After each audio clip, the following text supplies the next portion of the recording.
Hi guys, ఈరోజైతే కరేపాకు chicken fry రెసిపీని మీతో షేర్ చేసుకోబోతున్నాను. సో నేను ఫస్ట్ టైం విన్నాను కరేపాకు చికెన్ ఫ్రై ఉంటుందని. ముందు నాకు తెలీదు. సో కుక్కు విత్ జాతిరత్నాలు చూస్తూ ఉంటే దాంతో ఒక అమ్మాయి చేసింది, పల్లవి గారు.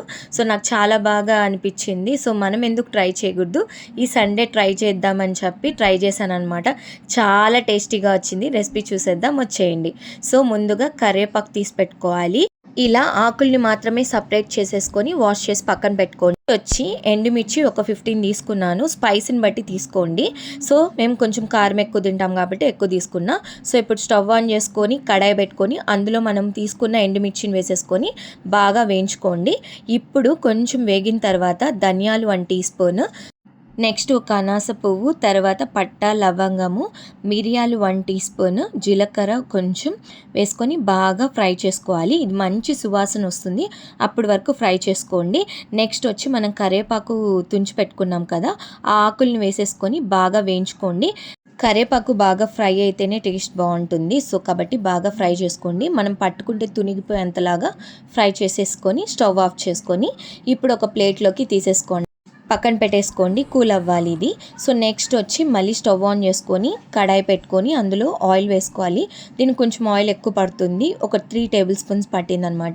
సో 1 ఆనియన్ని చాప్ చేసుకొని వేసేసుకోవాలి. కొంచెం కరివేపాకు వేసుకోవాలి. వేసుకున్న తర్వాత ఆనియన్స్ వేగింది అన్నప్పుడు మీరు 1 టీ స్పూన్ అల్లం వెల్లుల్లి పేస్ట్ ఫ్రెష్ వేసుకోండి. ఇప్పుడే టేస్ట్ ఇంకా బాగుంటుంది. సో నేనైతే ఫ్రెష్దే ప్రిఫర్ చేస్తాను ఎప్పుడు. సో కొంచెం సాల్ట్ వేసుకుంటున్నాం ఆనియన్స్ బిన్నె వేగడానికి. సో ఇలా బాగా వేయించుకున్న తర్వాత లైట్ గోల్డెన్ కలర్ వచ్చిన తర్వాత ఇప్పుడు మనం వాష్ చేసి పెట్టుకున్న చికెన్ని దీంతో వేసేసుకోవాలన్నమాట. చికెన్ ఎలా వాష్ చేశానంటే కొంచెం సాల్ట్, కొంచెం పసుపు వేసి బాగా వాష్ చేసుకున్నాను ఒక 3-4 టైమ్స్. తర్వాత దీంతో వేసాను అనమాట. కొంచెం పసుపు వేసుకొని ఫ్రై చేస్తున్నాను. సో ఇప్పుడు ఫ్రై చేసేసిన తర్వాత మనం మూత పెట్టేసుకోవాలి. ఆవిరికి అది బాగా ఉడుకుతుంది. సో ఇది ఉడికే లోపల మనము పౌడర్ ప్రిపేర్ చేసుకోవాలి. ఫస్ట్ మనం వేయించుకున్నాం కదా ఎండుమిర్చి, కరివేపాకు అవంతా వేసి, సో అది ఇప్పుడు మిక్సీలోకి వేసుకొని కొంచెం గరుకుప్పు వేసుకొని మనం మిక్సీ పట్టేసుకోవాలన్నమాట. పౌడర్ ఈ కన్సిస్టెన్సీలో ఉండాలి, చూసుకోండి. సో కొంచెం గరుగ్గా పట్టుకోండి.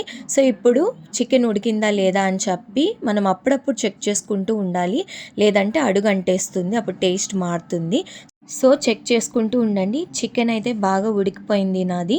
సో ఒకసారి ఫ్రై చేసుకొని ఇప్పుడు మనం ప్రిపేర్ చేసి పెట్టుకున్న కరివేపాకు పౌడర్ని ఒక 2.5 టేబుల్ స్పూన్స్ వేసుకొని బాగా ఫ్రై చేసుకున్నాను. ఇది బాగా ఒక 5 మినిట్స్ ఫ్రై చేస్తే సరిపోతుంది, పచ్చివాసన పోయేంత. సో ఫ్రై అయితే రెడీ అయిపోయింది. స్టవ్ ఆఫ్ చేసుకొని ఇంకా సర్వింగ్ బౌల్లోకి తీసుకోవడమే.